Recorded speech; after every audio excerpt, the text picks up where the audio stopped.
Sim, é um carro em conexão com o parqueio do centro de cidade, maneira não está fora de 2 dias, tem bastante problema acaba, para o qual se trata de intranquilidade com o parqueio do centro de cidade, tanto aqui nós vapeando netamente de punta com outro ban, a 13 com ele,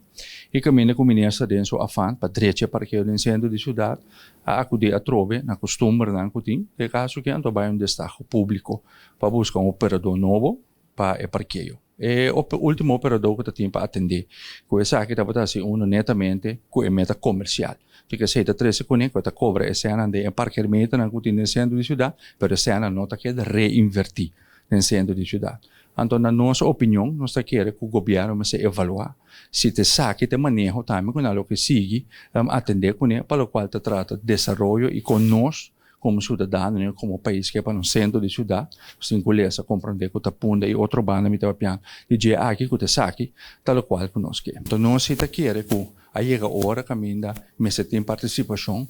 de tanto é habitante no centro de cidade como comerciante no centro de cidade para desenvolvimento de punda com outro banda, de como está no seu lugar para não ganhar para concesso que o otorgana não, dor quando anta trai e viva dentro centro de cidade não sabe preciso de